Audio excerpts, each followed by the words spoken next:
on, everybody? It's your boy Gsluke here with our DFS preview for Thursday Night Football between my Pittsburgh Steelers and the Cleveland Browns. Going to be a slugfest, likely an ugly affair on offense between these two low-scoring teams with subpar quarterbacks, which makes this slate a lot different than the other Thursday night slates that we've dealt with, right? Bills, Rams. Last week you had Chargers and Chiefs, two high-powered games. We were trying to target a lot of those quarterbacks and their pass catchers. This might be a little bit more about the defenses, running backs, and of course, maybe the good old kicker or two. So a lot of strategy to talk about, and here in this preview, going to get you prepared for everything you need to know for the Draftkings slate. So without further ado, let's go ahead and get this thing started. All right, we've got our projections up, and the first thing to touch on is always going to be the game total, which in this case is one of the lower totals you're going to find, 38 points. You have Cleveland favored by 4.5, which I have to say, even as a Steeler fan, that I tend to agree with. And in general, you're going to see this divisional matchup almost always be a little bit ugly. Scoring be hard to come by. You're going to see a few more turnovers than you're used to seeing. So at the top of the board, somebody like Nick Chubb might not usually be worth a $12,000 price tag, but on a slate like this might end up being the best play out there. I mean, even a Najee Harris at $9,800, that would probably be a little bit too rich for me on most slates. But when you compare him to some of the quarterbacks, right, he's projecting for what, 0.9 points less than the quarterback for the Steelers. Nick Chubb's actually projecting for more points than Jacoby Brissett. So rather than it being something where we're trying to jam in somebody like a Stafford or a Josh Allen, it's these primary guys up top that not only have the median projection going for them, but also some of those top-end performances. So when you're taking a look at this slate, particularly from the captain slot, I think you should be prioritizing guys like Deontay Johnson, Amari Cooper, Najee Harris, and Nick Chubb over guys like a Jacoby Brissett and Mitch Trubisky. For them to end up the optimal captain, you're going to have to see, even at their price tags of just $8,800, then put up something close to 20, maybe 22 fantasy points. And frankly, Deontay Johnson, Cooper, Harris, and Chubb in this sort of game environment have a much easier path to success than those sort of quarterbacks, because they got to put up, what, like 100 yards, get that bonus and a touchdown. That's going to get them close to that 20-point mark, whereas these quarterbacks have got to put up something like 3 touchdowns, 250, 300 yards passing, something in that range, which, given the game total of 38 points, I don't really think is obtainable. So I'm focusing on the skill position players. If I'm going to mix in a quarterback, it's more than likely going to be on a game stack, right? Where I'm taking, let's say, an approach where I think the Steelers win this by 10 to 17 points, or vice versa with the Browns, which is what more than likely what a lot of the field will go after, is a heavy stack with the Browns, right? Taking maybe both running backs from the Browns, which might seem a little bit contrarian right now, but by the time that Thursday comes around, I bet you that plenty of people will be getting to it. You also have people that might stack up Brissett with somebody like an Amari Cooper and a pass catcher. Those sort of stacks are going to be a lot more popular than the Steelers' onslaught. And if you know me, guys, I'm all about those contrarian builds. And given that I'm a Steeler fan, it's just going to be too tempting to pass up, right? To go out there, take my team at low ownership. And I know they're on the road, but in these low divisional sloppy sort of games, it could very well come down to the defense, right? Scoring a touchdown, that sort of thing. It could come down to field goals. Chris Boswell is going to be a heavily exposed play in my personal player pool. So I'm going to be on the contrarian side. If you want to be like the chalk out there, what most people are going to do, definitely side with the Browns. But personally, I'm just telling you, right, again, I'm a Steeler fan. It's going to be pretty hard for me to pass this up. I'm going to that low-owned contrarian side that, again, in an ugly game, I think both teams are more than live. So let's talk through the top plays here. I'll give you an idea of whether I like players, the pros and cons for getting to them. So Nick Chubb at the top, he's the most expensive player on the slate. That's the one massive con there. But outside of that, everything is positive. He should get by far the most touches in this game. I think Najee Harris might give him a run for his money, but considering that most people expect the Browns to be in a positive game script, Nick Chubb should get a ton of carries and a lot of run in the second half, if that indeed ends up being the case. Najee Harris, even in a negative game script, the Steelers are going to run a lot of their offense through him. If it's through the air and some of those screen passes, which you've seen through the first 2 weeks, or of course on the ground, which even when playing from behind, the Steelers have shown a willingness to go out there and pound the rock. You saw it last week. It's just something where I'd rather take him in a positive game script than a negative, but because of how ugly this game is going to be, it's one of the few times where I'll be able to play him even with a Brown stack. It's just going to be such a low scoring affair. His 12 to 13 fantasy points, which he'll put up in a floor performance where he's not scoring a touchdown, maybe he's getting you 3-4 catches out of the backfield, like 50 yards rushing, adds 20-30 yards through the air. That sort of performance might crack the optimal on this ugly of a slate. So, I'm trying to lock in as many of these touches as humanly possible, and both elite tier running backs are going to get a healthy dose of them.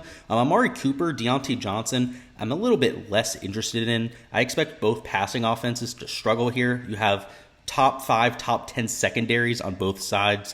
They also have above average pass rushes. Now, the one thing to consider here is while there's not any fantasy relevant injuries, you do have plenty of defensive players for the Browns that are questionable. Myles Garrett's one of them. So if a few of those rushing players, those pass rush players specifically, end up coming out of the game, maybe it's a little bit more advantageous to get some of the pass catchers there for the Steelers. But as is, I'm expecting both defenses, even without T.J. Watt on the Steelers side, to be relatively stout and yards to be hard to come by. So if I was going to play one of the wide receivers, it'd be one or the other. I don't imagine how many lineups where I'm taking both top tier guys. The quarterbacks, we kind of talked about. They project a lot lower here than for most slates just because of the game total. Their relative inefficiency as a pair to begin with. So I'm not huge on them, but I'll be mixing them in with my stacks. If I'm expecting the Steelers to win this handedly or the Browns on the flip side, then I think it makes sense to take somebody like a Brissett or a Trubisky. Kareem Hunt could be the X factor on the slate. You saw it in week 1, he scored multiple touchdowns. He's going to be utilized out of the backfield. He's going to spell Nick Chubb when he's getting a little bit tired, which, given the fact that he's getting 20 to 25 carries in positive game scripts, it's more than likely that Hunt could see upwards of 10 to 15 touches per game. And with how efficient that he is, from a per touch standpoint, Kareem Hunt might be the best running back in the NFL. He's always a ticking time bomb. He's $7,600. Even if you invest into somebody like Nick Chubb, I'm not against running Kareem Hunt in that same sort of lineup. And I mentioned before how it's not going to be all that unique. People will get to it by the time we get to Thursday. If you're going to go with that chalk Brown side, though, I think it's a lot better than taking, Chubb, mixing in Brissett, taking maybe Amari Cooper, right? Taking those chalk top 3 players. I think maybe starting with the Cooper, not starting with a Cooper and Brissett, right? Maybe just taking Chubb and then getting to Kareem Hunt might be the way to go. You're just assuming that it'll be a running first attack. If there's been one thing I've noticed about the Steelers over the last year or so, it's that the rushing defense can be really shoddy at times. You had Rashad Penny run all over the Steelers last year. That's something that I remember vividly. Just a little bit of a nightmare for us. It made that game a lot closer than it should have been. There were a few other, especially games against the Ravens, where we were just getting gashed across the board, like 7-8 yards a carry, that sort of thing. If the Browns get out there with their stellar O-line and are moving it, both running backs can end up in the optimal. Again, like I mentioned with Najee, those 12 to 13 points that he can lock in with a floor performance. Let's say Kareem Hunt's median performance, which is 13 points right here, that could also very well get into the optimal lineup. So I wouldn't be shortchanging him at this point. Pat Freiermuth down here, also a player that I think's okay, but he's too expensive.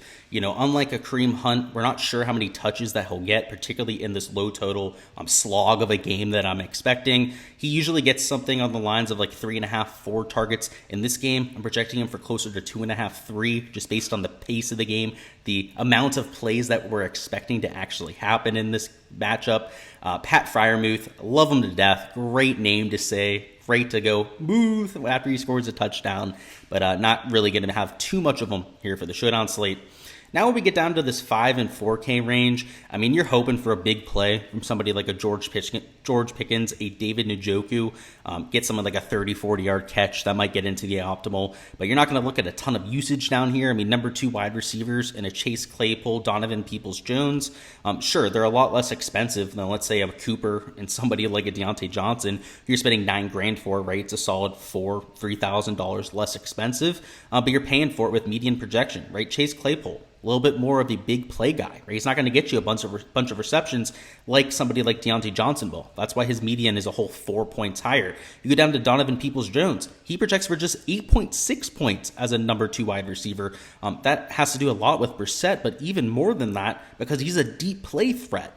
So I'm okay with mixing in a Chase Claypool, a Donovan Peoples-Jones, but you have to know the volatility that comes along with them. So if either one ends up being chalk, they're more than likely going to be a fade for me just because this is going to be a slog. You're not going to see that much scoring, not that many passing yards to go around.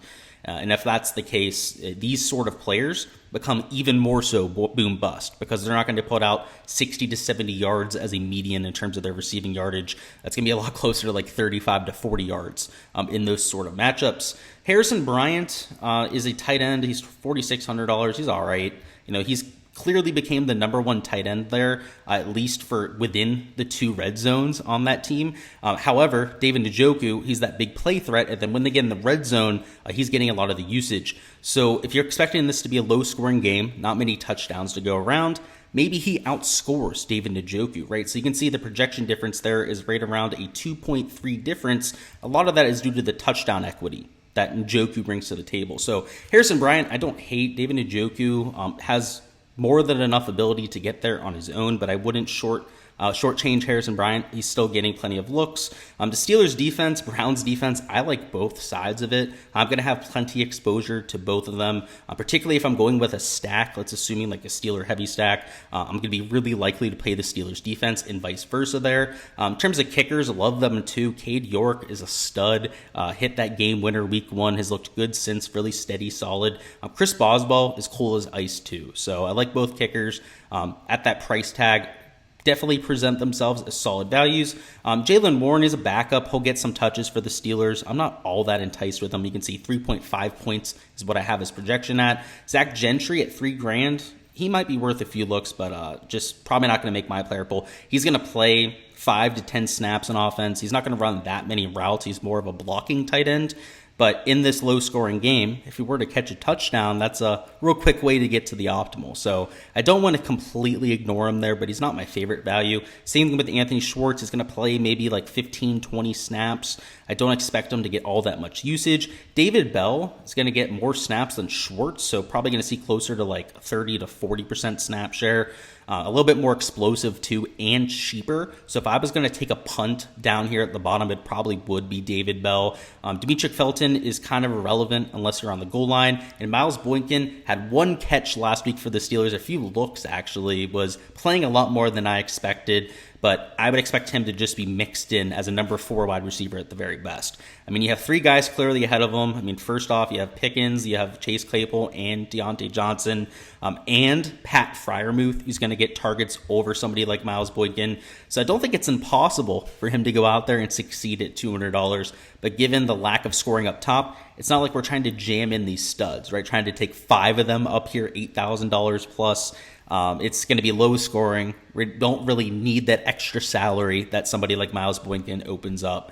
So I think it's a little bit of fool's gold. If you're looking for my ownership projections, they are on my Patreon page. So I'll remind you over here to the right, ownership is on my Patreon. Same thing with my player pool. So throughout the week, you'll see ownership update. If you're on my Patreon page, you'll also get my player pool and my captain pool, and access to the Discord page. So if you're looking for access to everything I have to offer, not just the projected points that we have here on a Tuesday, which might change by Wednesday, right? If there's inactives and actives or injuries that go down, a lot of this could change a lot. So just keep that in mind if you're looking for access to those projections as they may morph throughout the week. Make sure to check out the link in the description. All right, boys, that is all I've got for the Thursday night preview. Before you hop on out of here, go ahead and smash that like button. And if you haven't already subscribed to the channel, make sure you go ahead and do so too. That way you don't miss any of the content in the future. I'll be going live on Thursday afternoon. That'll be, I believe, at 6 p.m. Eastern time, touching on the inactives and actives. Any injuries throughout the week, we'll touch on ownership, all of your live questions down in the chat. So make sure to set a reminder for that. And like I said, if you haven't already subscribed,